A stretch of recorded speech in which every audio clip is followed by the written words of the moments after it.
Everywhere you look, creators and influencers are being told the same thing. Just land brand deals, just drop some affiliate links, and that's how you'll make money online. And sure, those work and actually do make up a huge chunk of the creator income. But what if your brand deals dried up tomorrow or your affiliate income suddenly tanked? Would your business still survive? But here's the truth no one talks about. Brand deals and affiliates are not the only ways to make money. They're just one slice of it. And the creators who are making consistent, predictable income are monetizing in ways that most people aren't even considering. So, in this video, I'm going to walk you through how you can monetize beyond brand deals and affiliate links in ways that give you more control, more stability, and honestly, way more freedom. The first method is to start a snail mail club.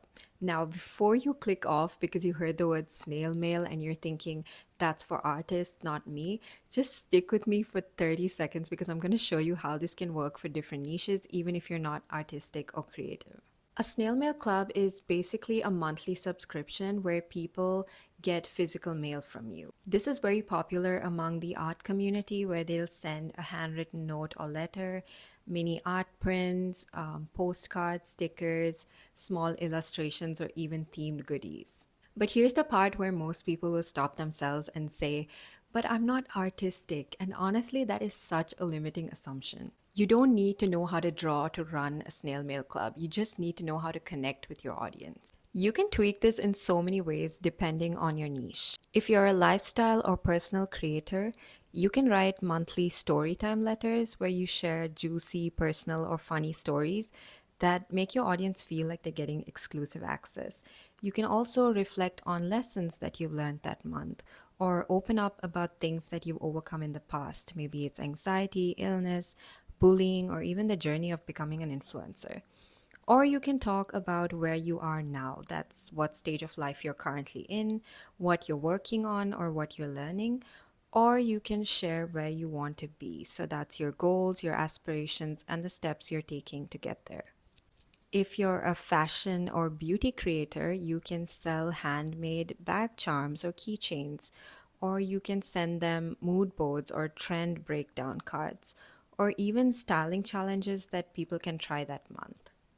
If you're a wellness or self growth creator, you can send guided reflection or journal prompts, affirmations or mindset exercises, mini ritual or habit trackers with personalized notes, and if you're a food or home creator, you can send printed family recipes paired with a little letter, sharing the story or the roots behind the dish, or seasonal meal ideas or hosting tips to help them bring your style into their own home.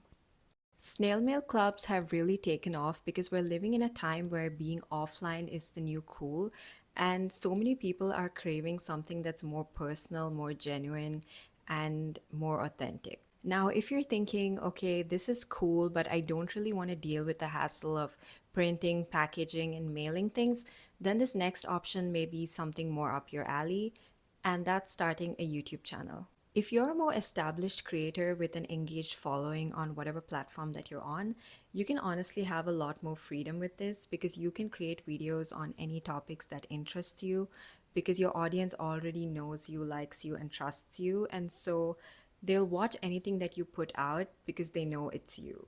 But here's the mistake most smaller creators make, and that's they jump straight into making vlog or random rant style videos. And don't get me wrong, those formats do work eventually, but when you're starting out, you need to give the viewers something valuable. Your videos need to be helpful or useful to them in some way, especially if you want to get discovered by the organic audience that's already on YouTube. Your video has to answer one simple question, and that is what's in it for them? Take a day in the life video. If I don't know you yet, that's probably not going to be interesting to me because the title doesn't tell me what the video is about or what I'm going to gain from watching it. Now, compare that to a video titled, How Much It Costs to Live in Blank City. That's useful because if I'm thinking of moving there or living there, I immediately know what I'm going to learn. Or a video titled, How to Make Time for Anything. Now, I'm not just watching an aimless vlog of you going about your day, I'm actually learning how to manage my time better and get more done. Can you see the difference? Like, both the videos are still based on the creator's life, but they're framed in a way that adds more value. So think about what you want to talk about and then ask yourself what would someone watching this want to learn or know, and then build your video around that. Here's another example. If you just title your video Pack with Me, someone who doesn't know you isn't going to care enough to watch you pack, right? But if you framed it like this instead, how I travel the world with just a carry on, that's a value video. You're still packing, but now the viewer is learning how to pack light and travel smarter. You don't need to change what you're doing, you just need to frame it in a way that gives the viewer a reason to care. Okay, the third way that you can monetize is by doing coffee chats. And I got this idea from this creator, Kesha Omarali, and honestly, it's such a unique and underrated one. This is where someone pays a one time fee to hop on a call with you. It's basically a casual paid conversation where they get to pick your brain, ask questions, or get your perspective on something that they're stuck on. Think of it like a mini consult, but way more relaxed. Like sometimes people just want clarity or reassurance or a second opinion, or maybe they even want advice from someone who's already done something that they're trying to do. And coffee chats simply give them access to that. You want to make it clear what they're going to get out of this call with you, the duration of the call, how much it costs, and how many slots are available to add some urgency. Okay, the fourth method is hosting local events, and this is basically where you bring your audience together around a shared interest. I'll show you a few examples of what I've seen other creators doing on Instagram because it might help you to come up with ideas of your own. Okay, firstly, I've seen so many of these junk journaling events on my feed, and usually the host will provide them with the scraps and the materials, and sometimes even include little snacks or drinks for those attending. Another really interesting concept that I came across was this creator who hosts supper clubs at her apartment, and people actually pay to come over for dinner. So she curates the menu, which is usually a multi course meal, and strangers just come together to eat, hang out, and meet new people. And the concept itself sounds very simple, but the experience she provides is the product. And I think she charges somewhere in the hundreds per person to attend. Now, if cooking for a group sounds like way too much work, you can keep it low effort. I've seen people do these potluck style get togethers where everyone brings a dish, and you can make it fun by having a theme for each meetup. So maybe it's dishes from a specific country or dishes inspired by your favorite movies or TV shows. And if you're not someone who's super social, this one surprised me in the best way, and that's people who host silent reading clubs. It's basically where people come together, they're just sitting in the same location and everyone's just reading at their own pace. And there's so many ways that you can do this. You can do a paint and sip event or a crochet session or a goal setting workshop. Honestly, the ideas are endless. Basically, anything that you enjoy doing with your friend can be turned into an event. The only difference is that people pay to be there and you make sure that they're getting value, whether that's through the space you provide or the materials or the food and drinks, or simply just creating a well thought out, curated experience for them. Okay, method five is video editing tutorials, and this one might sound random at first, but hear me out. The aesthetics of videos made by Instagram creators is honestly unmatched compared to any other platform. You guys are really, really good at creating visually appealing videos and coming up with creative concepts, often without realizing it. And that's why you'll start noticing comments like this popping up under your posts, people asking you how you edit, what apps you use, and how you get your videos to look a certain way.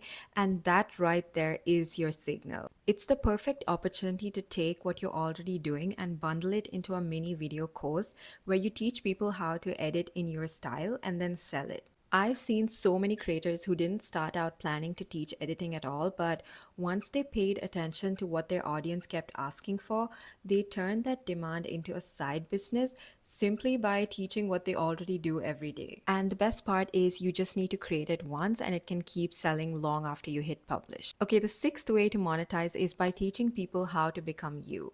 And what I really mean by that is teaching them how to do something that you've already achieved for yourself. If you've managed to grow an audience, overcome a challenge, build a brand, or turn your creativity into income, there are people watching you who want to be you, and they're more than willing to pay to shortcut the learning curve. So, let me show you what this can actually look like. Take this creator, Lexi Luxury. She grew and established herself as a successful influencer, and now she teaches other people how to do the same through her own influencer course.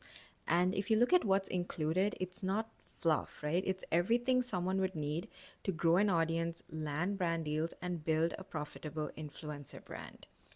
Or this creator, Ophelia Bartella, she used to work a corporate job and then went on to build a successful wedding stationery design business. And now she teaches other creatives how to start and scale their own wedding design business through her course using the exact path that she already walked. And that's the key here. You don't need to reinvent yourself or position yourself as some all knowing expert. You just need to teach on what you've already lived. A really simple way to figure this out is to sit down with a pen and paper and write down what you're genuinely good at, what you've overcome, or where you're a few steps ahead of your audience. Those skills, experiences, and lessons can be taken and packaged into a mini workshop or a course or a digital product or even a small coaching program. And that becomes an extra income stream built around the things that you already know. But here's the truth, for any of these methods to actually take off, you need to build an engaged and loyal audience that actually cares about you. So go and watch this video next, where I'll walk you through how to stand out as a creator, even in a crowded space.